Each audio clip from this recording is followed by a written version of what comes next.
Morning everyone. সকালবেলা পাপা ঘুম থেকে উঠে যাওয়ার পর ওকে আমি ঠিক এইভাবেই একটু আদর করি, ওর সাথে একটু খেলি, ওরও বেশ ভালো লাগে আর ওকে ফ্রেশও করিয়ে দিই। তারপরে ওকে খাইয়ে দিলাম আর ওর বাবা ওকে নিয়ে গেল একটু ঘোরাতে। আর যেহেতু রবিবার ছিল, আমি প্রতি বুধবার আর রবিবার চেষ্টা করি বিছানার চাদরটা চেঞ্জ করতে, তাই আজকেও বিছানার চাদরটা চেঞ্জ করে দিচ্ছি। আর যেহেতু পাপা বাড়িতে ছিল না, বেশ তাড়াতাড়ি আমার এই কাজটা হয়ে গেছে। রোজ যেরকম কাজ থাকে আজকেও সেই সবই কাজ করছি, কিন্তু আজকে একটুকু ভালো লাগছে না, মনটাই একদম যেন খারাপ হয়ে রয়েছে। কারণ আজকে মা বাড়িতে ছিল না, আর মা বাড়িতে না থাকলে আমার কিছুই ভালো লাগে না, কিন্তু কাজগুলো তো করতে হবে। আজকে বিছানার চাদরটাও চেঞ্জ করলাম, আমাদের বালিশগুলোও চেঞ্জ করলাম, আর তার সাথে পাপার বালিশের কভারগুলোও চেঞ্জ করে দিয়েছি। ওর কভারগুলো না বেশি ফ্রিকোয়েন্টলি চেঞ্জ করতে লাগে, কারণ ও এত মুখে দেয়, তার জন্য আমি একটু বেশি পরিষ্কার রাখি ওর বালিশের কভারগুলো। আর এবার আমি একটু ডাস্টিং করে নেব। কী হয় বলো দেখি, যখন পাপা ঘরে থাকে আমি ডাস্টিং করতে পারি না, আর এখন সপ্তাহে একদিনই হয়তো ডাস্টিং করা পসিবল হয়। আগে তো আমি অন্তত সপ্তাহে 3 দিন করতাম, বাট এখন পসিবলই হয় না। তো যাই হোক, ও যেহেতু বাড়ি ছিল না তাই আমি ডাস্টিং করে নিলাম। আর এখন না ও একটু হামাগুড়ি দেওয়া শিখছে, মানে একটু গড়িয়ে গড়িয়ে আর কি ভর সাপোর্ট দিয়ে হামাগুড়ি দিতে দিতে আর কি অনেকটাই এগিয়ে যায় এখন। যার জন্য আমি কি করলাম, ওর যে জায়গাটা আছে সেখান থেকে কিছুটা জায়গা পর্যন্ত একটা বড় একটা কভার বিছিয়ে দিলাম, যাতে যদি কোনো সময় টয়লেট করেও ফেলে যেন আমার তোষকটা নষ্ট না হয়। বিছানা তো গুছানো কমপ্লিট, কিন্তু সারা ঘর এদিকে আমার দিকে তাকিয়ে আছে, সব জায়গায় কাজ, যেদিকে তাকাবো সেদিকেই কাজ যেন পড়ে থাকে, আমার অপেক্ষা করে। সত্যিই বুঝে পাই না যে কি করে এত কাজ হয়ে যায়, কি করে এত অগোছালো হয়ে যায় সব কিছু। আমি পাপার বেডটা সাইড দিয়ে করে রাখছি, কারণ আমি ঘরটা ক্লিন করেই আমি ওকে মালিশ করে দেবো, খাইয়ে দিলে ও ঘুমিয়ে পড়বে। আর আমি এখানে আমার ওয়ার্ড্রবের উপরটা রোজ পরিষ্কার করি, রোজ এই জায়গাটা গুছাই, তাও সব কিছু এনে এখানটাতেই জড়ো হয়। তোমাদের কাদের কাদের বাড়িতে এমন আছে বলো দেখি? প্রত্যেক বাড়িতে একটা চেয়ার এমন থাকবে যেখানে সব জামাকাপড় জড়ো হবে, আর একটা ড্রয়ার বা একটা এমন কোনো জায়গা থাকে যেখানে চার্জার, গাড়ির চাবি, ওয়ালেট সব কিছু পাওয়া যায়। জোরটা তো ক্লিন করলাম, এবার পাপার যে প্যারাম্বুলেটরটা এখানে থাকে, এটাই এখন পাপা বসে কম, জিনিস রাখা হয় বেশি, তাই আমি এটাকেও একটু ক্লিন করে নিচ্ছি। ধোয়া কাঁথা টাথা সব কিছু এখানটা এনে রেখে দিয়েছিলাম, এখন এগুলো একটু ভাজ করে আমি আর কি ভেতরে ঢুকিয়ে দেবো। গোছানো হয়ে গেছে। আর এদিকে দেখো, ও আমার দিকে তাকিয়ে রয়েছে, তো ওকে আমি তেল মাখিয়ে খাইয়ে ঘুম পাড়িয়ে দিয়েছি, আর এসছি ওর খাবারটা বানাতে। আজকে ওর জন্য মিষ্টি আলু আর হচ্ছে গাজর এই দুটোই দেব, আর তার সাথে তো ডাল চাল যেটা আমি দিই সেটাই দেব।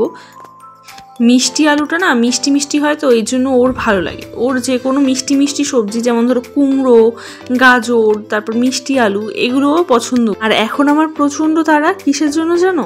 আমার স্নান করে পুজোটা কমপ্লিট করতে হবে পাপা ঘুম থেকে ওঠার আগে, কারণ ও ঘুম থেকে উঠলে ওকে স্নান করাবো। স্নান করলে তো একবারও উঠতেই চায় না নিজের জায়গা থেকে, তারপরে ওকে খাওয়াবো, আর খাওয়াতে তো মিনিমাম 1 ঘন্টা সময় আমার লাগেই। এত ধৈর্য ধরে খাওয়াই, পাপা হওয়ার পর আমার ধৈর্যের সীমা মানে চূড়ান্ত পর্যায়ে চলে গেছে। যাই হোক, ওর খাবারটা এখানে বসিয়ে দিচ্ছি। আর এদিকে আজকে রান্না করছে ওর বাবা, যেহেতু সানডে তাই বাঁচোয়া, নয়তো আমারও রান্না করতে হলে পরে মানে পাপাকে ধরে রান্না করা ভীষণ ডিফিকাল্ট। আর এই দেখো, ও রান্না অলরেডি বসিয়ে দিচ্ছে। কি রান্না হচ্ছে বলো তো? দাঁড়াও এখনই তোমাদেরকে বলছি না। পেঁয়াজ ভাজছে এখানে, আর কি কি ম্যারিনেট করে রেখেছে সেটা দেখাই। দেখো, এখানে চিকেন ম্যারিনেট করে রেখেছে, আর চাল ভিজিয়ে জল ঝরিয়ে রেখেছে। আর এদিকে আমি পাপার জন্য স্যালাডটা বানাবো। আমি না এখানে যে স্যালাডটা বানাচ্ছি, এই স্যালাডের প্রত্যেকটা ইনগ্রিডিয়েন্ট আমি ওকে ইন্ডিভিজুয়ালি খাইয়েছি, তারপরে এখন ওর জন্য আমি স্যালাডটা বানাচ্ছি। তোমরাও চাইলে বানাতে পারো। 6 মান্থ অনওয়ার্ডস এই স্যালাডটা কিন্তু বেবিদের দেওয়া যেতে পারে, ভীষণই হেলদি, আর বাচ্চাদের খেতে ভালো লাগে এই স্যালাডটা। আর এই স্যালাডটার মধ্যে মাখানা নিয়েছি ধরো আমি ওই 30 গ্রাম মতো, তার সাথে নিয়েছি আমি মুড়ি 1 মুঠ, আর চিড়ে নিয়েছি 1 মুঠ, আর নিয়েছি 5-6টা কাজু। এগুলোকে ভালো করে রোস্ট করে আমি গুঁড়ো করে রেখেছি। যখন খাওয়াবো তখন তোমাদেরকে দেখাবো যে কি করে খাওয়াচ্ছি। এবার আমি স্নান করে নিয়েছি, স্নান করে এসে দেখো পুজো দিয়ে নিয়েছি। আর এদিকে পাপা উঠে গেছে, ওর স্নানের জল রেডি করে স্নান করিয়ে ওকে খাইয়েও দিয়েছি। আর এবার খাবো হচ্ছে আমরা। দেখো কি রান্না করেছে। হ্যাঁ, ও রান্না করেছে কড়াই বিরিয়ানি, ভীষণই টেস্টি হয়েছে বিরিয়ানিটা, খুব ভালো রান্না করেছে। আমার বর ভালোই রান্না করে। আর আজকে পাপাকে সাথে করে নিয়ে বসেই খেয়েছি, কারণ ওকে ধরার লোক আজকে ছিল না কেউ। মা বাড়ি থাকলে পরে এই অসুবিধাটা হয় না। এখন পাপা দেখো খেলছে, ওর এই বলটা নিয়ে ও খেলছে। ও এখন না সব কিছু মানে কামড়ানোর জন্য চায়, ও চায় যেন সব কিছু মুখে দিতে পারে, চিবোতে পারে, দাঁত শুলোয় তো ওর জন্য ও সব কিছু মুখে দিতে চায়। আর এর মধ্যে সন্ধ্যেবেলা কিন্তু ওর ঠাম্মি চলে এসছে। ঠাম্মি আছে চিনু, এই চিনু ঠাম্মি আছে চিনু। এই কাপ লাগবে গো, এই কাপ লাগবে গো।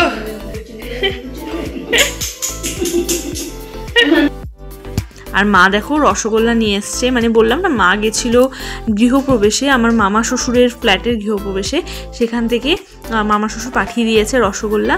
আর এই ক্লিপটা আমার ননদ দিয়েছে আমাকে। তারপরেই আমাদের বাড়িতে এসেছিল আমার মাসি শাশুড়ি।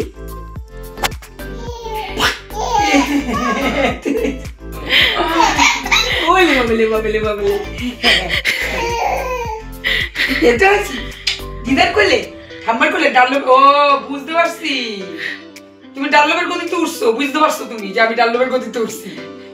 ইঞ্জিনে এত আসি, ইঞ্জিনে এত আসি। ওলে বাবালে বাবালে।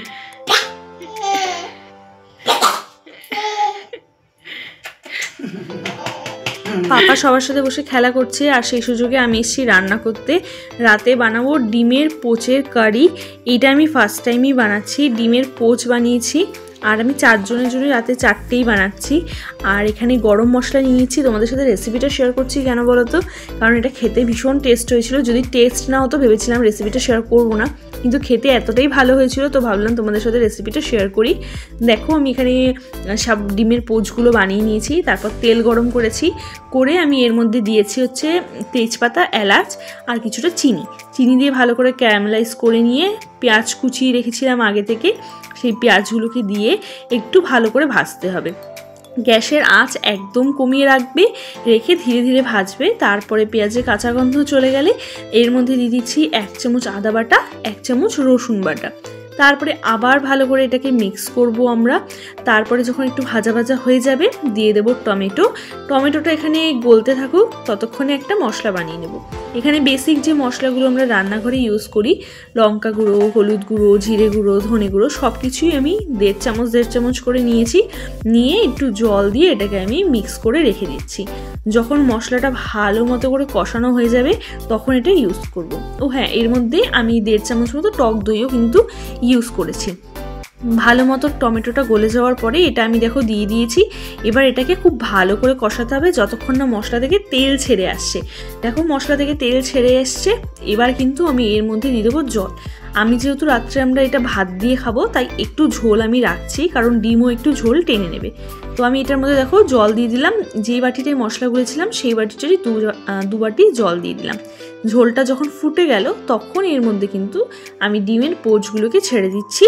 ডিমের পোচগুলো দিয়ে কিন্তু আমি একটু ডুবিয়ে দেবো, যাতে ডিমের পোচগুলোতে সব মশলাটা ভালো মতো ঢুকে যায়।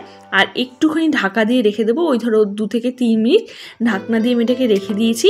তারপরে কিন্তু এটা একদম রেডি হয়ে যাবে। দেখো এটাকে আমি খুন্তি দিয়ে আর কি ডুবিয়ে দিচ্ছি। এটাকে ঢাকা খুলে দিয়ে তখন এর মধ্যে আমরা কেটে রাখা ধনেপাতা এর মধ্যে ছড়িয়ে দেবো।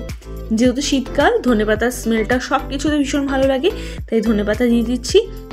এটা খেতে মারাত্মক টেস্ট হয়েছিল। আর এদিকে আমার বর বানিয়েছিল মাছের তেল দিয়ে বেগুনের চচ্চড়ি, সেটাও খেতে কিন্তু দারুণ হয়েছিল। তো আমরা রাতে এই ডিনার করলাম। আজকের মতো টাটা। ভিডিওটা ভালো লাগলে অবশ্যই লাইক করে দিও। বাই।